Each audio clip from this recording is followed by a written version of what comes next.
Salut les mécamaniacs, aujourd'hui on fait une vidange sur la Grande Punto TeJet.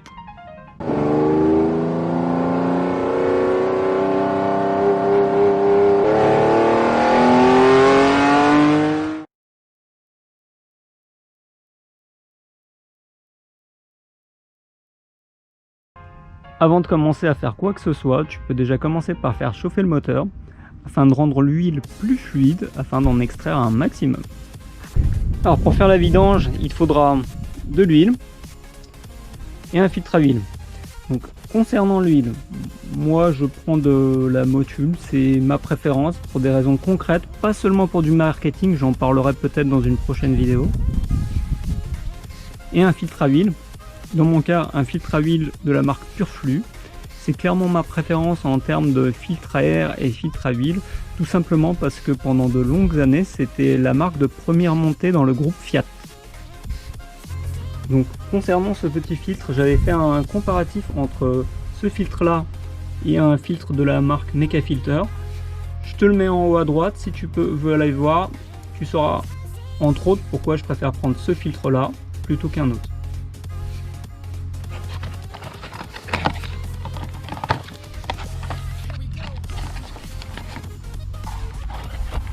Donc là voilà le petit filtre.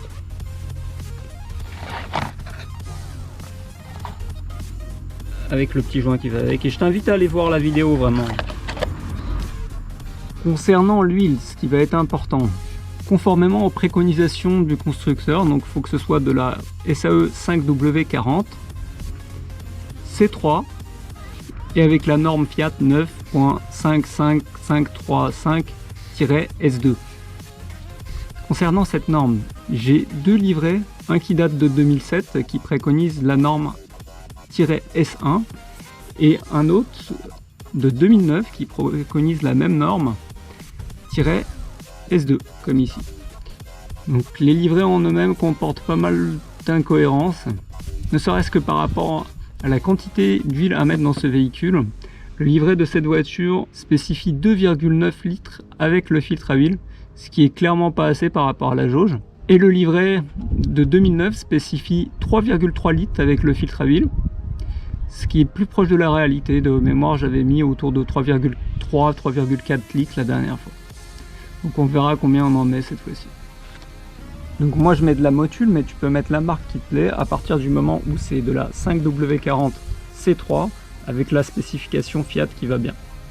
Donc je remettrai ça en description de la vidéo, comme toujours. Donc aujourd'hui on est sur une Grande Punto, mais tu pourras appliquer ce tutoriel plus ou moins à la plupart des véhicules du groupe Fiat, donc Fiat et Alfa Romeo avec les moteurs 1,4 litre TeJet. Donc la seule différence entre les versions, et là on voit pas très bien, c'est le positionnement du filtre à huile. Et clairement dans ce véhicule là, le positionnement est à chier. C'est vraiment un des rares véhicules où j'aime pas faire la vidange, car le filtre à huile est vraiment pas accessible. Donc comme d'hab, tu tires le frein à main, tu mets la première, tu mets des cales du côté opposé à celui que tu lèves. Ici c'est un peu compliqué de lever le véhicule parce qu'il y a plein de caches en plastique en dessous, c'est la version sport. Donc là, même la petite encoche pour le cric, elle est vraiment toute petite. Donc là j'ai levé au cric. Et moi la chandelle, je la mets ici. Ici il y a une petite encoche comme ça. Voilà. Donc cet emplacement là il est pas mal pour mettre une chandelle. Donc moi je mets la chandelle ici et puis je laisse le cric en tension comme toujours au cas où. Et donc si vous avez la possibilité, faites pas comme moi, levez pas le véhicule sur du gravier ou un sol meuble. Bon ici le sol il est assez dur, à force de passer avec la voiture c'est vraiment très tassé.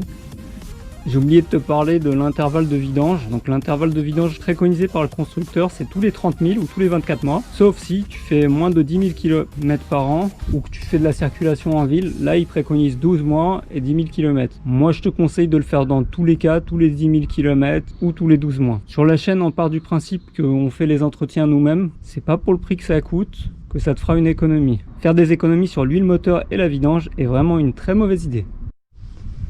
Donc on passe en dessous de la voiture.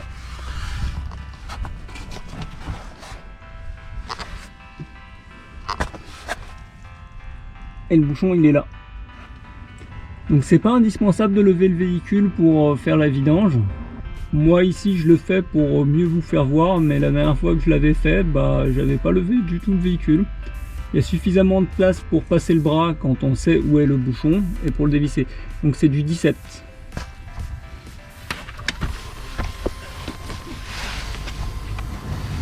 Donc une autre vue. Et ici ce qui va nous faire le plus plaisir, c'est le cache thermique du filtre à huile. Ce truc là franchement je voudrais féliciter l'ingénieur qui a conçu ça. Parce que franchement, je me demande combien de Grande Punto comme ça n'ont plus ce cache là, parce que le mec qui l'a démonté, il en avait tellement marre qu'il l'a foutu en l'air. Ou bien combien de Grande Punto roulent sans que le mec qui fait la vidange, même le pro, hein, n'ait remplacé le filtre à huile. Parce que c'est tellement une galère, ça m'étonnerait pas que dans bien des garages, il se fasse vraiment pas chier, qu'il fasse juste la vidange et puis le filtre, allez, OSEF. Donc on verra ça tout à l'heure. Donc pour desserrer le bouchon, moi je prends un cliquet, une douille de 17, je maintiens d'une main et de l'autre main je tape par un coup. Bon là c'est déjà desserré. Ce que je te conseille, si tu n'as pas encore fait toi-même la vidange sur ton TGET, ce bouchon là, prévoit un bouchon neuf. Parce que vu la forme, vu la taille, il y a de grandes chances qu'il soit bouffé. Moi, la première vidange que j'ai fait là-dessus, clairement, il était bouffé, il était bloqué. Pour le desserrer, j'ai utilisé une clé à choc que j'ai passée par derrière parce que j'avais trop peur de le bouffer complètement et de ne pas arriver à le dévisser.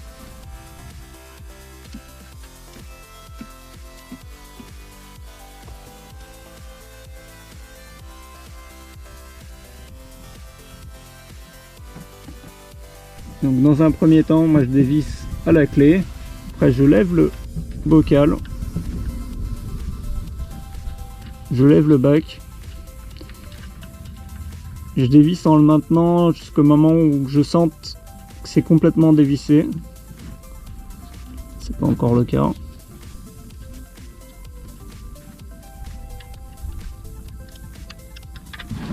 Hop. Et voilà, on lève d'un coup.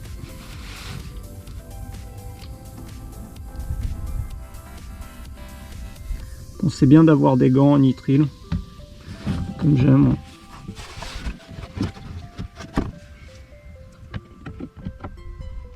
Et puis là, du coup, ce que je vais faire, c'est que je vais ouvrir le bouchon de remplissage là-haut et puis je vais tirer aussi la jauge pour que l'huile se vide. Et pour te donner une idée, là, l'huile qui est ultra noire, là, elle a 10 000 km. Ça témoigne juste que le véhicule a dû être entretenu conformément aux recommandations constructeurs, donc tous les 30 000. Super bonne nouvelle. Donc pendant que ça coule, on peut tirer la jauge un petit peu. On pourrait même la sortir complètement, mais c'est juste histoire de faire rentrer de l'air par là. Et pareil, le bouchon, on va le dévisser. Et moi je vais le laisser ici. C'est juste pour que l'air rentre et pour que ça coule mieux en bas. Donc, le petit bouchon, donc on vient le nettoyer soigneusement. Pour nettoyer le filetage, moi je viens appuyer dans les rainures un bout de papier absorbant avec l'ongle et je tourne vraiment pour le nettoyer soigneusement. Puis pareil à l'intérieur, je roule du papier pour le nettoyer. Donc là il est très bien, il est très propre. Donc à chaque vidange, on va venir remplacer le joint. Ici c'est un joint en cuivre. Donc, je vous mettrai la référence en description parce que je pense pas que ce soit très visible.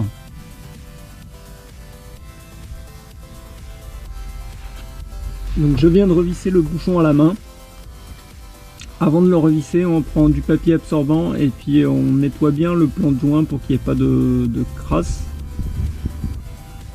Puis on revisse le bouchon avec le joint en cuivre à la main au maximum.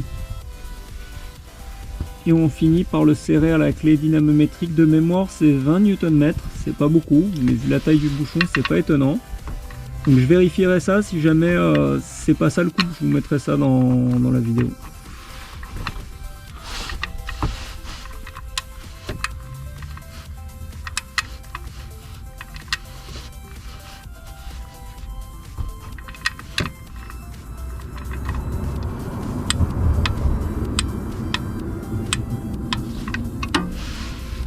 Voilà, 20 Nm. Et puis pour enlever toutes les traces de gras, moi je prends du white spirit que je mets sur du papier.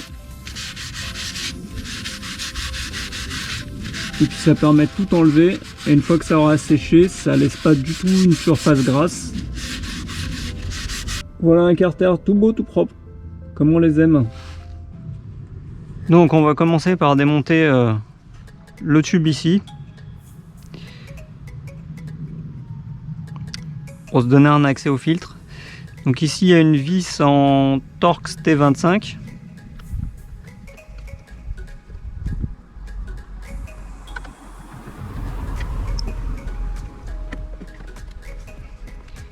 Donc une fois enlevé ici, il va falloir le déclipser par là. Il y a deux petits ergots, un de ce côté là et un de l'autre côté. Je vais essayer d'appuyer dessus et de tirer.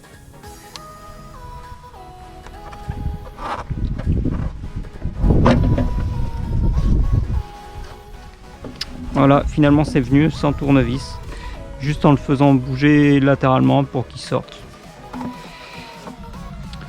Bon, vu que ça sort pas par là, au lieu de me galérer, je vais dévisser le cache. C'est une douille de 10.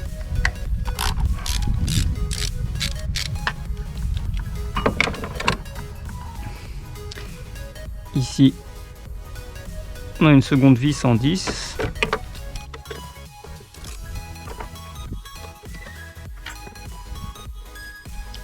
On va déclipser le tube ici. Donc je mets le tournevis, je fais légèrement levier, c'est fait.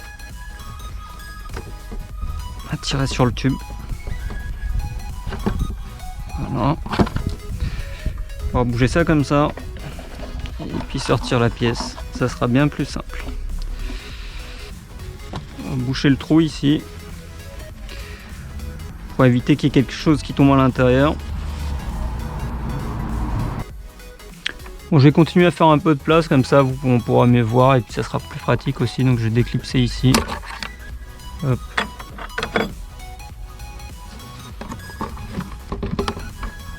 Des fois c'est bien plus simple de démonter plus de choses plutôt que de se galérer à vouloir économiser du temps et au final démonter tout de même les pièces.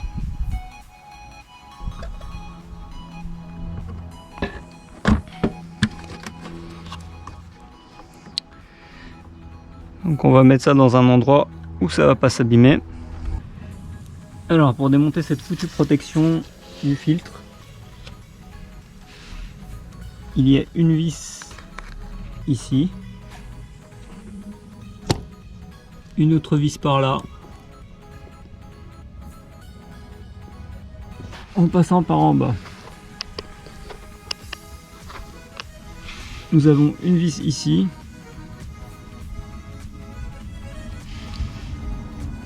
une autre là, et une derrière le tube là. On voit pas, elle est à peu près ici. Donc, et je suis pas certain que ce soit tout. Donc de mémoire, la dernière fois j'avais dévissé toutes les vis, mais j'avais pas réussi à enlever le cache complètement. J'ai dû juste le faire glisser de côté pour changer le filtre à huile, qui est franchement pas accessible. Parce que là franchement quand tu regardes, là tu as le filtre et là tu as un tube en plein milieu. Franchement l'ingénieur qui a conçu ça, chapeau. Comme j'ai dit tout à l'heure, combien de grandes Punto comme ça roulent avec un filtre à huile pas changé? Je suis certain qu'il y en a beaucoup. Alors j'ai réussi à dévisser le cache suffisamment pour le faire glisser sur le côté. Donc là vous pouvez voir, on voit mieux là l'accès, le mauvais accès au filtre à huile. Donc la vis qui est par là, je vais vous faire voir à quoi je l'ai dévissé. J'ai utilisé un petit cliquet comme ça avec du Torx T40, avec une petite rallonge comme ça spécifique qui est mobile. Vous pouvez la bouger. Donc avec ça j'arrive à atteindre la vis ici, à gauche, que vous avez vu tout à l'heure. Bon, celle-ci pose pas trop de problème. Donc ici, les deux vis qu'il y avait en bas, bon, on pose pas trop de problème. Pareil, la vis qui était cachée derrière le tube là. Donc bon, forcément, c'est celle qui est ici maintenant. Celle qu'on a ici maintenant, vu que j'ai fait glisser le cache. Donc celle-là, pareil, j'utilise le petit cliquet avec la petite rallonge. Sinon, sans ça, c'est franchement galère. La dernière fois, j'avais pas cet outil et bonjour la galère. Et là, en fait, pourquoi on peut pas sortir le cache? Parce qu'il tient quelque part derrière, là encore, derrière tout le système de support de filtre.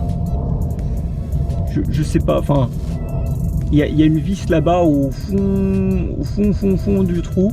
Donc il faudrait pouvoir aller jusque là-bas pour l'atteindre. Donc la meilleure solution, c'est encore de le faire glisser comme j'ai fait là, vers le bas, et puis de sortir le filtre. Alors, pour dévisser la cloche du filtre, j'espère qu'on voit suffisamment. C'est une douille de 27. Tu y mets un cardan à la douille, plus deux rallonges comme ça. Et puis si le mec qui est passé avant toi il a pas trop déconné, normalement tu arriveras à le dévisser sans trop de problème. Donc là, moi ce que je vais faire, c'est que je vais le desserrer un peu et puis je vais laisser couler l'huile qu'il peut y avoir dans le filtre, dans le support de filtre, histoire de pas en mettre partout. Donc voilà mon outil pour dévisser la cloche. Dans l'absolu, peut-être que juste la douille et un cliquet ça serait passé. On verra en montage. Je vais voir si on peut passer comme ça. Donc on a la cloche ici. Je l'ai dévissée. Surtout vous n'oubliez pas de mettre un récipient en dessous. J'avais mis un chiffon mais ça a quand même coulé. Donc maintenant j'ai prévu comme souvent un petit sachet. Je vais le mettre par-dessus. Je vais mettre par-dessus la cloche et je vais sortir ça. Voilà, je sais pas si on verra quelque chose.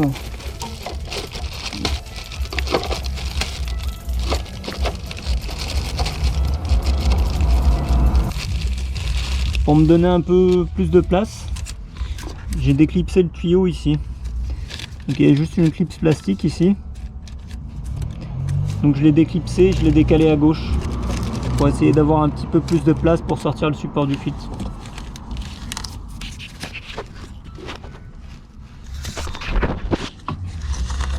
Franchement, quelle galère.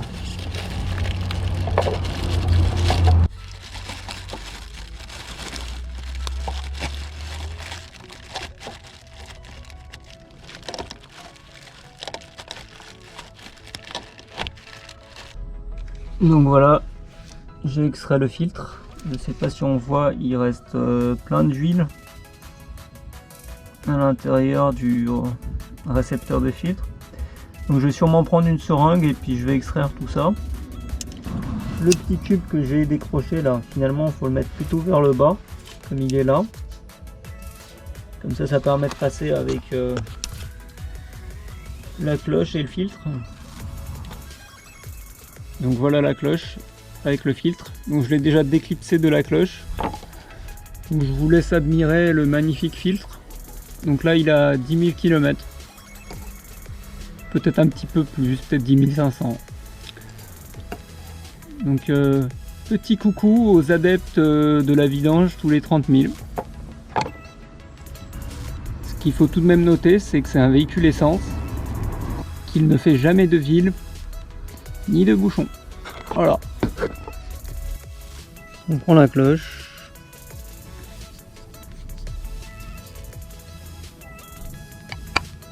On enlève l'ancien joint.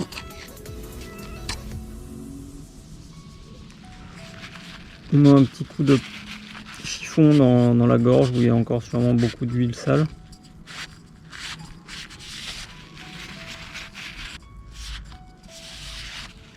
Donc la cloche elle est déjà propre, je l'ai bien nettoyée, essuyée.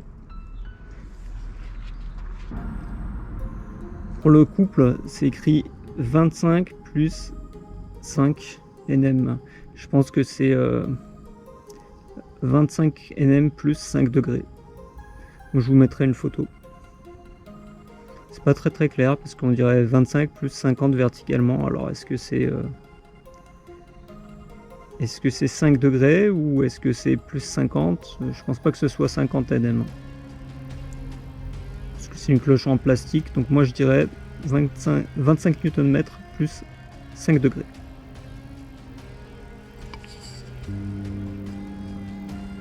Donc on prend le nouveau joint. On prend soin de l'examiner, qu'il n'y ait pas de bavure ou autre chose bizarre. C'est une chose que j'ai déjà rencontré sur certains joints. Si vraiment le joint neuf est trop dégueulasse, qu'il y a vraiment beaucoup de bavure ou choses qui vous paraissent louches, moi dans le doute, il m'arrive de remettre l'ancien joint.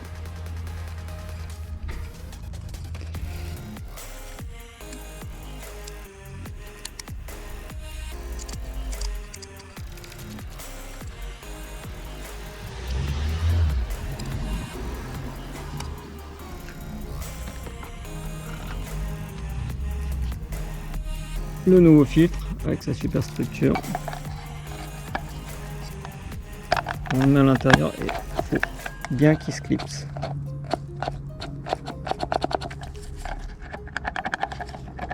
Normalement quand il est bien clipsé, il ne peut pas tomber.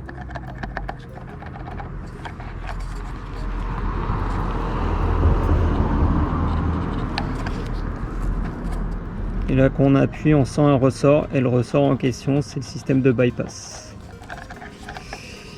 Donc avant de remonter, on va enduire le nouveau joint ici d'huile propre. Moi, comme pour le démontage, je vais prendre un petit sachet propre dans lequel je vais mettre tout l'ensemble afin de ne pas ramasser les éventuelles saletés sur le passage, comme le passage est vraiment très difficile pour le mettre en place. Donc c'est pour éviter de mettre des grains de sable ou des choses comme ça dans le support de filtre. Ça serait dommage. Donc j'ai nettoyé le support de filtre. Voilà ce que j'ai extrait du support de filtre. Donc ça aurait été dommage de laisser toute cette merde, toute cette huile de merde dans le moteur. Donc pour ça, j'ai utilisé une petite seringue comme ça. C'est une seringue que j'ai achetée en pharmacie, tout bêtement. Ça fait plusieurs années comme ça. Donc j'ai placé le petit gobelet, je l'ai bloqué en bas entre les tubes. Et puis avec la seringue, petit à petit, j'ai sorti l'huile sale. Après j'ai mis un petit coup de chiffon à l'intérieur pour essayer d'enlever un maximum de saleté. Là je vois que c'est pas encore parfait, je vais encore remettre un petit coup de chiffon parce que ça me plaît pas. Et puis on va pouvoir remonter le filtre. Donc le filtre est en place. J'ai vissé au maximum à la main. Ensuite j'ai utilisé mon système de rallonge et de cardan que j'avais utilisé pour le dévissage.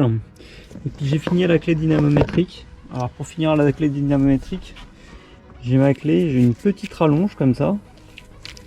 Et en cas de besoin, la petite rallonge, c'est comme l'autre en fait, on peut la déclipser et la bouger comme ça. Bon là j'ai pu trouver une position où même quand elle est comme ça, ça passe et du coup je l'ai mis à peu près comme ça pour vous donner une idée vers là, et j'ai fait passer en dessous du filtre à air. Donc je serrais ça à 25 Nm. Bon, pour les 5 degrés on va s'en passer. Normalement ça devrait être bon. J'ai pas eu de fuite la dernière fois, il devrait pas y avoir de soucis cette fois-ci. Donc remontage en cours. Donc la vis derrière là, que je vous avais dit tout à l'heure, c'est avec mon petit cliquet que je l'ai ravissé. Celle-ci aussi. Et puis celle-là, j'utilise une clé en L comme ça, une clé Torx en L. Parce que le cliquet passe pas. J'ai reclipsé le petit tube ici, comme il était au départ. Et puis pour la vis qui est ici, en fait pareil, soit le petit cliquet, soit une clé en L comme ça. Bon, j'ai fini le remontage, rien de particulier, c'est idem que le démontage, en sens inverse. Donc seule chose peut-être intéressante, c'est de vous faire voir comment remonter des colliers comme ça sans pince spécifique. Il existe des pinces spécifiques, donc soit vous prenez une tenaille, soit avec une pince multiprise. Les deux méthodes fonctionnent, moi je préfère la méthode avec la pince multiprise. Donc là le collier il est déjà mis, le petit loquet qui se trouve ici il est déjà enclenché.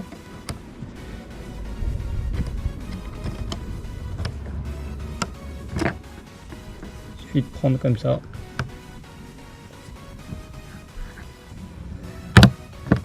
Voilà. Alors, on va maintenant remplir d'huile. Donc j'ai mis un petit entonnoir, j'ai tiré un petit peu la jauge d'huile pour que ça descende mieux. C'est pas indispensable, mais c'est toujours mieux. Donc on avait dit 3,3 litres. Donc je vais commencer par mettre 3 litres. Je vais faire tourner, je vais vérifier le niveau. Et puis j'attendrai un petit peu et je ferai la pente. Donc le niveau d'huile est fait. Hier j'ai mis environ 3,1 litres. J'ai fait chauffer le moteur et je l'ai laissé jusqu'à aujourd'hui. Aujourd'hui j'ai fait la pointe. En tout j'ai dû mettre autour de 3,3 litres comme dans le livret le plus récent du constructeur. Donc celui de la Punto de 2009. Pour rappel, celui de cette Punto là indiquait 2,9 litres avec filtre, donc manifestement pas suffisamment. Du moins c'est pas ce que nous montre la jauge.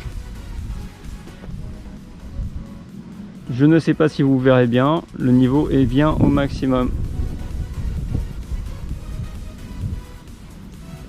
Pour information, avec 3,1 litres on était un petit peu en dessous du maximum. Pas beaucoup hein, mais un petit peu.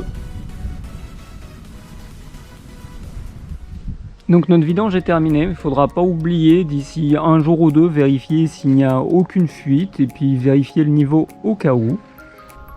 Donc vidange pas extrêmement compliquée mais surtout chiante à cause du filtre à huile. Autre point à noter tout de même, c'est des informations un petit peu chaotiques qu'on peut trouver dans les livrets constructeurs.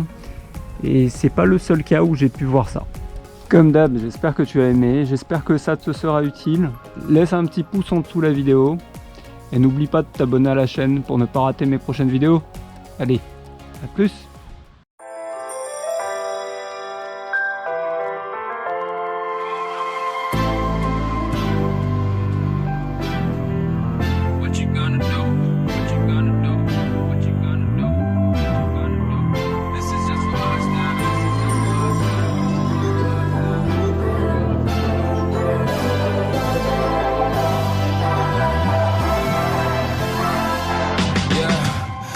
Never ever find the right words.